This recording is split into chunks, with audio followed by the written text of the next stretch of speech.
Cha Gift Online TV. Kwa siku hii leo tutakwenda kuzungumza masuala mazima ya makosa ya usalama wa barabarani. Mimi na wewe hatufahamu, lakini kuna mtaalamu hapa ndani atakwenda kuzungumza kwa undani zaidi ili uweze kuyafahamu makosa ya usalama barabarani. Pale unapoyafahamu unapaswa kuacha ili kuhakikisha usalama wako binafsi, lakini pia usalama wa miundombinu, lakini usalama wa watu wengine. Mimi ni Esther Mwamko, endelea kusubscribe, kushare, kulike pamoja na kucomment ili uzidi kupata taarifa hapa Gift Online TV. Karibu sana.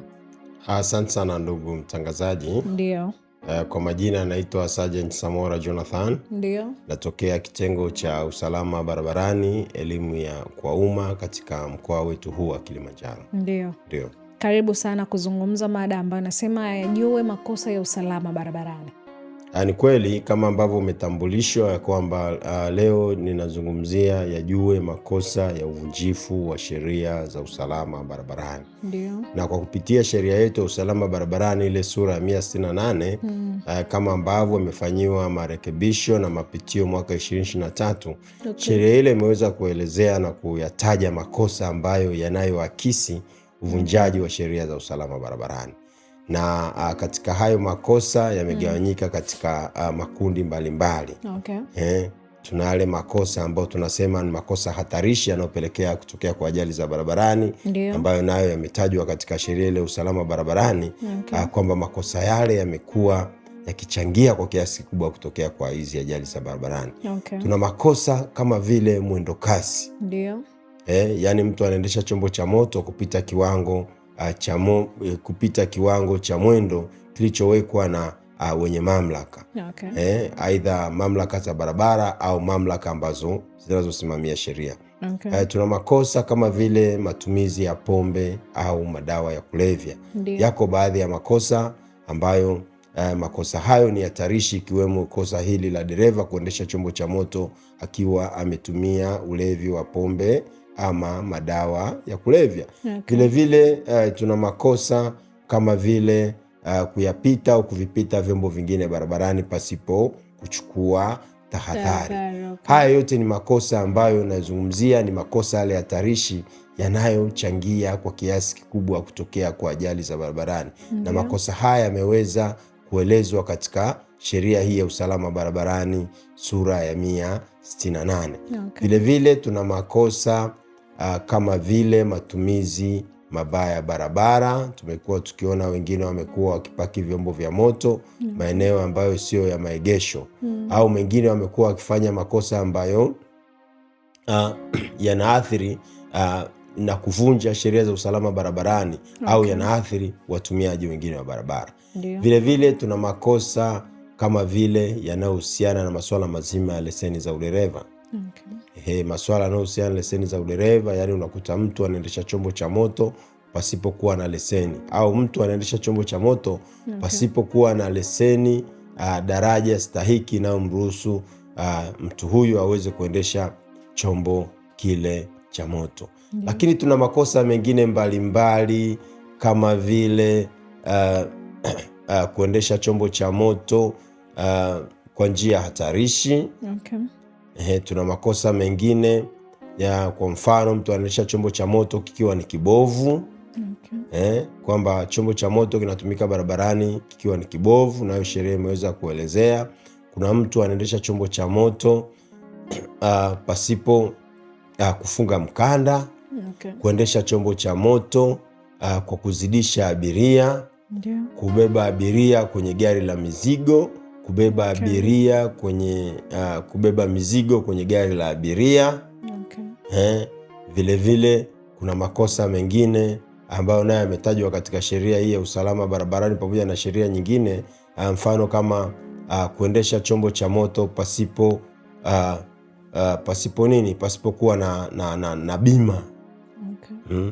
Makosa haya nayo yameweza kutajwa katika sheria ile ya bima, pamoja hata sheria nyingine ya usalama barabarani imeweza kuelezea hivyo, pamoja na makosa mengine mengi ambayo yameweza kuelezewa katika sheria hii ya usalama barabarani. Vile vile sheria hii ya usalama barabarani imezungumzia kuna yale makosa kwamba ukiendesha chombo cha moto na kusababisha ajali nayo ni kosa. Kuendesha chombo cha moto kusababisha majeruhi nayo ni kosa. Kuendesha chombo cha moto na kusababisha ulemavu wa kudumu nayo ni kosa. Kuendesha chombo cha moto na kusababisha kifo au vifo nayo ni makosa ambayo yameweza kuainishwa katika sheria hii ya usalama barabarani. Kwa hiyo tunaona namna gani sheria yetu ya usalama barabarani imeweza kutaja baadhi ya makosa, na sio hayo tu. Kuna makosa mengine mengi ambayo hata nikisema nayataja hapa kwa muda huu sidhani kama tutakuwa tuna muda wa kutosha kuweza kuyataja yote. Lakini sheria ya usalama barabarani imewekwa dhumuni hasa likiwa ni kutulinda sisi watumiaji wa barabara, lengo hasa likiwa ni kuendelea kudumisha masuala ya usalama barabarani na kuondokana na hizi changamoto ambazo zinaweza kupelekea kutokea kwa kero, usumbufu, ajali za barabarani ambazo mwisho wa siku zinaenda kutuletea madhara kwa sisi ambao ni watumiaji wa barabara. Sawa. Mtazamaji wa Gift Online TV, mdhamini ni Maji ya Uzima. Maji haya yanapatikana ndani ya huduma tu. Huduma hii ni huduma ya Mlima Moria Ministry iliyoko chini ya mtumishi wa Mungu Gideon wa Maili Sita. Maji haya huwezi kuyapata sehemu nyingine ila isipokuwa ni ndani ya huduma tu. Siku za huduma mahali hapa ni siku ya Jumatano, Ijumaa pamoja na siku ya Jumapili. Jumatano na Ijumaa muda ni saa 8 mpaka saa 11, lakini siku ya Jumapili ni saa 6:30 mpaka saa 10:30. Huwezi kupata maji haya nje ila ni ndani ya huduma tu, na nyote mnakaribishwa. Bado tunaendelea kuzungumzia makosa ya usalama barabarani. Tumeelekezwa mengi lakini bado tunaendelea. Sasa ni muda wa kwako kutuma comment, kuuliza swali lolote, kuchangia mada ya siku hii ya leo. Umezungumzia upande mzima wa kufunga mkanda. Ningependa kufahamu kutokufunga mkanda kunasababishaje makosa ya usalama barabarani? Ni kweli sheria ya usalama barabarani imezungumzia na kusema ya kwamba sisi ambao tunaopanda katika haya magari, ndio nazungumzia magari haya yenye magurudumu manne. Sheria imeweza kuelekeza na kusema ya kwamba tuna wajibu wa kuweza kufunga mkanda kwa abiria pamoja na nani, pamoja na dereva, kwamba mkanda ni maelekezo ya sheria, yani ni takwa la kisheria. Sheria imeweza kuelekeza kwa sababu wote tunafahamu umuhimu wa mikanda au umuhimu wa mkanda katika abiria aliyopanda chombo cha moto.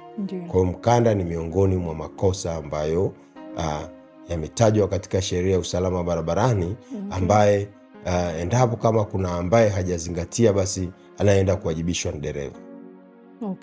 Dereva ndo anawajibishwa kwa ajili ya wengine. Yani katika tunaamini ya kwamba dereva huyu ni mtu ambaye aliyopata mafunzo katika chuo cha udereva. Ndio maana hata katika vyuo vya udereva wanasema ya kwamba kabla hujaondoa gari hakikisha ya kwamba wewe dereva pamoja na abiria yako wote mmefunga nini? Mmefunga mikanda. Kwa hiyo mkanda ni takwa la kisheria. Umezungumzia upande mzima wa magari ya biashara. Vipi kwa magari ya private? Ni kweli kwenye kufunga mkanda, ni kweli magari yote yanapaswa aweze kufunga mkanda. Magari yote, nazungumzia magari ya binafsi, magari ya biashara pamoja na magari mengine. Kufunga mkanda ni maelekezo ya sheria. Sawa. Tunazungumzia makosa. Ningependa kufahamu, barabara nyingi sasa hivi mashimo yamekuwa ni mengi. Je, mashimo yale hayasababishi ajali? Kuwepo kwa mashimo barabarani sio kwamba eti labda kwa sababu labda barabara zetu ni mbovu basi madereva washindwe kuwa makini. Hapana. Tunasema ya kwamba huyu ambaye tunaamini kwamba ni dereva anatakiwa aweze kuendana na hali halisi ya barabara iliyoko kwa wakati ule. Kama barabara labda kwa wakati mwingine hata kama ina kona nyingi, dereva anapaswa awe mwangalifu na achukue tahadhari.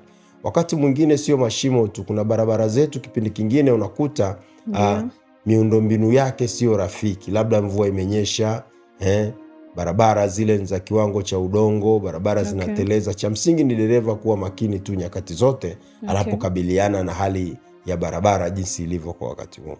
Kwa dereva kama barabara labda ni ya mashimo, barabara labda ni ya kiwango gani, dereva anapaswa aweze kuwa makini na aweze kuzingatia. Sawa. Watembea kwa miguu wanawezaje kuepuka ajali za barabarani?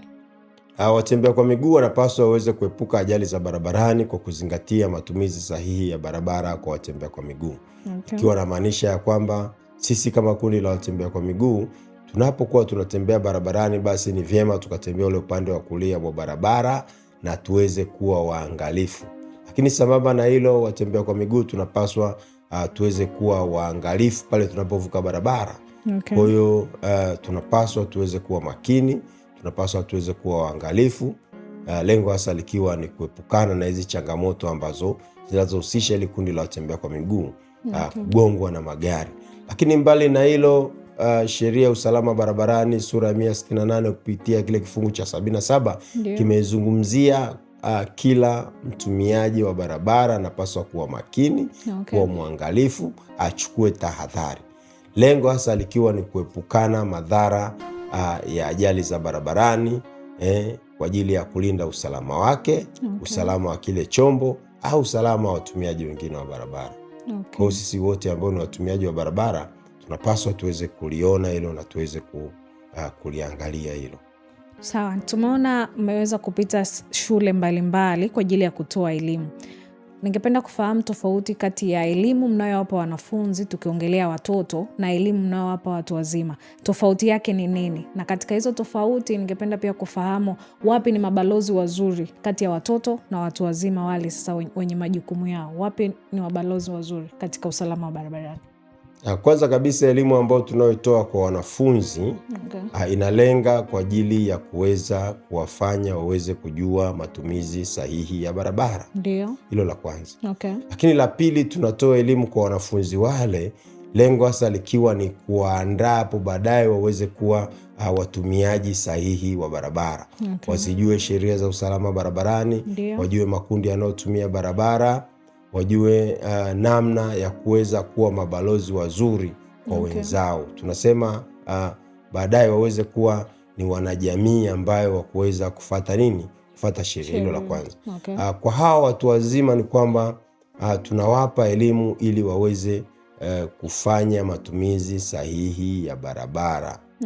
Na katika hawa watu wazima sasa kunakuwa na makundi mbalimbali. Hapo kunakuwa na watembea kwa miguu, hapo kunakuwa na madereva, wasukuma mkokoteni na kila aina ya kundi ambayo miongoni mwa wale makundi yanayotumia barabara. Kwa hiyo tumekuwa tukitoa elimu, lengo hasa likiwa kuwapa maarifa ni namna gani wataweza kufanya matumizi sahihi ya barabara. Sawa, ningependa kufahamu madhara ya kuendesha mwendo kasi.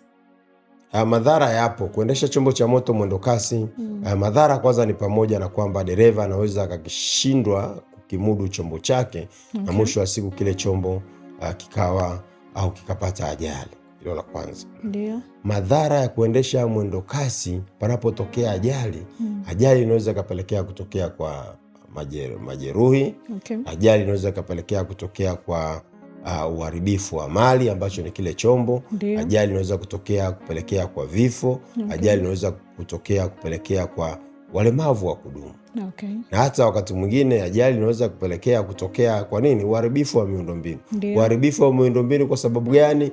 Hiki chombo kilikuwa kinaendeshwa mwendo kasi. Kwa hiyo dereva atashindwa kukimudu chombo chake na mwisho wa siku chombo kile kutokana na mwendo uliopo katika kile chombo inaweza kapelekea kutokea kwa ajali za barabarani. Sawa, umezungumza sababu ya madhara la kwanza, umezungumzia kwamba dereva atalishindwa gari lake. Ningependa kufahamu kwa undani zaidi, analishindwaje gari lake? Dereva atashindwa kulimudu gari lake. Nilikuwa namaanisha kwamba unapoendesha chombo cha moto mwendo kasi, hata ipakitokea hitilafu au dharura ya ghafla barabarani, labda tuseme tairi limebust, tairi limepasuka, kukimudu chombo kile itakuwa ni ngumu. Hilo la kwanza. Au wakati mwingine tunaendesha chombo cha moto ghafla amekatiza mfugo barabarani. Kuna hii mifugo ambayo wakati mwingine tunakuta iko pembezoni mwa barabara, ikivuka kwa ghafla au miongoni mwa haya makundi yanayotumia barabara akivuka barabara kwa ghafla, dereva anaweza akalikwepesha gari, mwisho wa siku akajikuta kwa sababu gari lile limekuwa katika mwendo mkali, mwisho wa siku pakaenda kutokea ajali za barabarani. Sawa, ningependa utoe rai yako kwa wote sasa, watembea kwa miguu lakini pia wale watumia vyombo vya moto. Rai yangu ni kwamba sisi kama watumiaji wa barabara ni vyema tukazingatia na kufuata sheria za usalama barabarani ambazo zinatutaka tuweze kufanya nini kulingana na aina ya makundi ambayo tuliopo. Wewe kama ni kundi la watembea kwa miguu, basi zingatia matumizi sahihi ya barabara kwa watembea kwa miguu. Wewe kama ni mtembea kwa miguu, zingatia sehemu iliyo sahihi na sehemu iliyo bora katika kuvuka barabara. Wewe kama ni dereva, ziishi na kuzifata sheria za usalama barabarani. Okay. Epukana na yale makosa ya uzembe uliopitiliza ambao unapelekea kutokea kwa hizi ajali za barabarani. Chukua tahadhari na utambue kwamba dereva ana jukumu la kulinda usalama wako. Dereva ana jukumu la kulinda usalama wa watumiaji wengine wa barabara, na vile vile dereva ana jukumu la kulinda usalama wa kile chombo ambacho unachokiendesha, unachokiongoza.